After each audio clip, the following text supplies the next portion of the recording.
तो अब जो आएंगे वो थोड़ा सा लेवल ऊपर का आएगा, है ना। अब जो आएगा वो थोड़ा सा लेवल ऊपर का आएगा, है। तो तुझे थोड़ा सा ध्यान रखना पड़ेगा क्योंकि लेवल बढ़ेगा, लेवल बढ़ेगा। फॉर्मूला बाय हार्ट करना, फॉर्मूला बाय हार्ट करना पड़ेगा। हाँ, 24 latent heat, latent heat, latent heat concept chemistry में था 9th स्टैंडर्ड में, केमिस्ट्री के 9th स्टैंडर्ड में लेटेंट हीट था। फॉर्मूला नहीं था, मैं फॉर्मूला दे रहा हूं। Okay, normal heat is given by ml। Okay, just तेरे को सब एक्सप्लेन करूंगा। अभी के टाइम क्या करना है तुझे पता है? This days you should spend remembering the formulas, remembering lots of formulas, lots of. Okay, so you will be expose to different formulas, real meaning will study later. Q मतलब हीट, ओके, Q मतलब heat, M मतलब mass, L बोले तो latent heat. Okay, latent heat. Now हमको क्या चाहिए? हमको latent heat चाहिए। तो Q बाय M क्या लेटेंट हीट हुआ? बरोबर सर, Q बाय M हुआ लेटेंट हीट। Q यानी हीट, एंड जस्ट नाउ मैंने बोला हीट यानी क्या? हीट यानी एनर्जी, एनर्जी यानी वर्क डन, वर्क डन यानी m1l2t-2। इसीलिए मैं बोला वर्क डन बाय हार्ट कर। ओके, इसीलिए अब तुझे रियलाइज होता है सर ने ऐसा क्यों बोला। इसलिए मैं क्या बोल रहा हूं, जैसे जैसे सिलेबस आगे जाएगा ना, सर को कब क्या सिखाना है सब पता है। You just need to trust us. Right time पे राइट डेटा क्या क्या याद करना है हम सब सिखाएंगे। बोल बच्चा, क्या क्या लेटेंट हीट में हीट का एनर्जी, हीट का एमएलटी याद करना जरूरी है? नहीं तो तुझे बार बार टाइम वेस्ट करना पड़ेगा एनर्जी डिराइव करने के लिए। सच बता रहा हूं या नहीं? हाँ या ना तो बोल, बोल बच्चा। ओके, क्या मैं हीट यानी वर्क डन, है ना, एंड वर्क डन यानी यही करेक्ट है। ओके, m1l2t-2 बिकॉज एनर्जी है, एनर्जी वर्क डन हीट सब सेम है। Okay, m1l2t-2 divide by m1, तो ये ऊपर जाएगा। हो m1 0 होगा, l स्क्वायर होगा, t-2 होगा, ये लेटेंट हीट हुआ। कर कॉपी, करेक्ट है, कर कॉपी कर।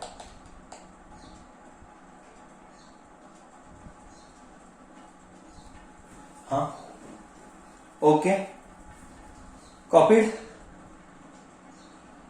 एकला बच्चा मेरे को मैसेज कर रहा है, बता रहा है करके सर t⁻³ आता है। दो बच्चे ने मैसेज किया, क्या कभी हमने t⁻³ किया है हीट के लिए? वर्क डन के लिए कभी हमने t⁻³ किया है क्या? बोल, कभी नहीं। हमने पावर के लिए किया है, t⁻³ पावर के लिए किया है। तू जाके अपने नोटबुक के पेजेस के पन्ना को पलट, turn back the pages of what we have done. You will come to know. Okay. Shall I go ahead with the 25th one now?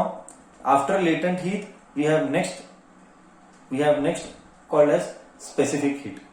Okay, we have next called as specific heat. बोल, reply तो कर, हाँ या ना, reply तो कर। मेरे को क्या समझ में आया? मैं दीवारों को सिखाऊं?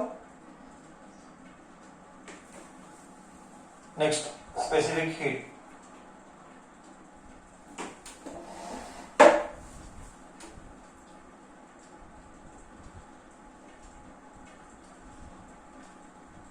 Specific heat, Q star mark for your future concepts. बहुत बार आएगा स्पेसिफिक हीट फॉर्मूला, दुनिया में बहुत बार आएगा, ये बाहर करना पड़ेगा। Heat is given by mc delta T, where H is heat, M तुझे पता है, C is specific heat। Some books में S भी रहता है, थोड़े बुक्स में S भी रहता है, कोई फर्क नहीं पड़ता है। स्पेसिफिक हीट आया पहली बार, टेम्परेचर पहली बार आया। आज एमएलटी में पहली बार बदलावट होगी, आज एमएलटी में बदलावट होगी। सिर्फ एमएलटी नहीं आएगा, एक एक्स्ट्रा आदमी आएगा। अब क्यों? वो है टेम्परेचर। सी, अगर तू याद करेगा fundamental quantities, if you recall those fundamental quantities, what are those fundamental quantities? 7 mass, length, time, temperature। आज वो टेम्परेचर चौथा वाला पैरामीटर है टेम्परेचर। अब तक हमने टेम्परेचर कभी नहीं लिखा था, अब हम टेम्परेचर लिखेंगे। आज पहली बार हमारे लाइफ में एमएलटी के साथ एक एक्स्ट्रा आदमी जन्म लेगा, एक एक्स्ट्रा आदमी जन्म लेगा। ओके, हम लेंगे, ठीक है। तो मुझे चाहिए Q divided by M delta T. Delta T मतलब टेम्परेचर, चेंज इन टेम्परेचर बोल या टेम्परेचर बोल, क्या फर्क पड़ा, फाइनली आया टेम्परेचर। चेंज इन टेम्परेचर बोल या टेम्परेचर बोल, फाइनली आया टेम्परेचर। तो क्या फर्क पड़ता है, is equal to C. So heat, heat क्या है, M1 L2 T minus two divide by M, this is M1। अब आएगा टेम्परेचर, टेम्परेचर को लिखेंगे केल्विन की, टेम्परेचर को लिखेंगे केल्विन की। तो क्या आएगा एमएलटी इसका, M1 M1 गया, M1 M1 गया, M0 L2 T minus to, ये केल्विन ऊपर आया। आज पहली बार एक एक्स्ट्रा आदमी आया, वो है Kelvin, K raise to minus कर, कॉपी कर। क्लियर है, ये सारी बातें क्लियर हुई।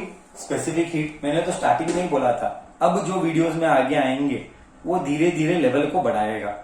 अब जो वीडियोस आगे आएंगे वो धीरे धीरे लेवल्स को बढ़ाएगा, है ना। तो क्या मैं बोर्ड रब करके 26 लू, अब स्पेसिफिक हीट लेटेंट हीट हो गया। सबके फॉर्मूले याद करना है। एक बच्चा मुझे पूछेगा सर ये डेल्टा, दिमाग में फिक्स कर दे, डेल्टा यानी चेंज मतलब डिफरेंस। ओके, डेल्टा यानी चेंज या छोटा, हम नॉर्मली इसको छोटा से भी रेफर करते हैं, बट नॉर्मली डेल्टा यानी चेंज। ओके, डेल्टा टी लिखा है ना, डेल्टा टी मतलब चेंज इन टेम्परेचर। मतलब इसको कैसे लिख सकते हैं, इसका एक्सपांडेड फॉर्म लिखता हूं, रुक जा। हाँ, इसका एक्सपांडेड फॉर्म, तू नया नया है ना, तुझे पता नहीं ये सारी चीजें। डेल्टा को लिखेंगे T2 माइनस T1। अब हायर टेम्परेचर माइनस लोअर या lower minus higher, finally temperature के डिफरेंस को बोलेंगे डेल्टा।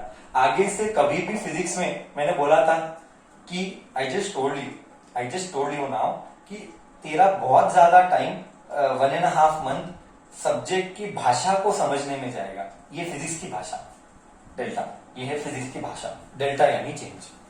बोल अब सारी, अब इसको छोड़ के, क्योंकि एक चैट बॉक्स में कमेंट आया था सर डेल्टा यानी क्या, इसीलिए मैं बता रहा हूं। ओके, हाँ बच्चा, बोर्ड रब करो, 25th हो गया, 26th में जाओ अब, हाँ या ना तो बोल।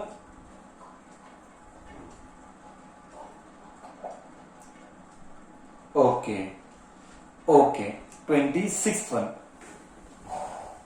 स्पेसिफिक हीट हो गया, लेटेंट हीट हो गया। डिस्कशन को हम आगे लेके जा रहे हैं।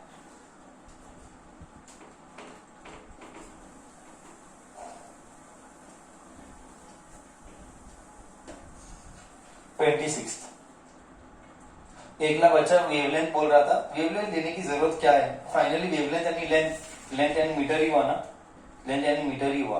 बहुत सारे कांस्टेंट्स है, हम कांस्टेंट्स के वैल्यू बाद में लेंगे। अब इधर तक था सारा चीजें फर्स्ट ईयर तक, अब जो आएंगे वो सेकेंड ईयर की चीजें आएंगे। तुझे दिमाग में एक चीज में क्लियर कर देता हूं, और वो चीज ये है कि जो 9th है वो 11th है, जो 10th है वो 12th है। मुझे साइंस बाकी सब्जेक्ट तो मालूम नहीं, मैं सिर्फ फिजिक्स के पर्सपेक्टिव से बात कर रहा हूं। जो 9th है सब कुछ 11th है, और जो 10th है सब कुछ 12th है। इसका इसका इसका इधर नहीं आने वाला, कभी मिलन नहीं होगा। तो जो भी 9th में पढ़ा था वो पूरा 11th में पढ़ेगा।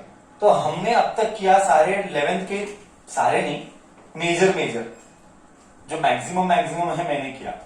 मैंने टफ नहीं किया, हाँ टफ मैंने थोड़ा सा, हम कॉम्पिटिटिव में करेंगे। बहुत सारे एक्स्ट्रा लेवल की प्रॉब्लम्स हम कॉम्पिटिटिव में करेंगे। थ्योरी का कोचिंग और कॉम्पिटिटिव कोचिंग को मैं तो कभी मिक्स नहीं करता हूँ। हर एक का एक नजरिया, कोई मेरे नजरिए के साथ हो या नहीं हो, वो हर एक कोई बोलेगा नहीं थ्योरी और कॉम्पिटिटिव हम साथ में चलाते हैं। बट मैं स्ट्रांगली बिलीव करता हूँ कि थ्योरी और कॉम्पिटिटिव को मिक्स नहीं करना चाहिए। ये मेरा नजरिया है। ये अगर किसी को मेरा नजरिया गलत भी लगता है, कोई और टीचर बोलेगा नहीं ऐसा नहीं होता है, कॉम्पिटिटिव और थ्योरी हम साथ नहीं पढ़ाएंगे, बट मेरे को नहीं लगता है, एटलीस्ट बेलगाम का लेवल देख के मुझे नहीं लगता है कि वो करना चाहिए। क्योंकि मैं इसी मिट्टी से पला बड़ा हूँ, और मुझे यहाँ का लोगों का थॉट प्रोसेस एंड लोगों का मेंटालिटी अच्छे से पता है। इसलिए मुझे लगता है कि थ्योरी और कॉम्पिटिटिव अलग जानना चाहिए। तो हम बहुत सारे कॉम्पिटिटिव क्वेश्चंस हम नेक्स्ट क्लास में करेंगे। ओके, और आने वाले क्लासेस में करेंगे। ये था 9 तक।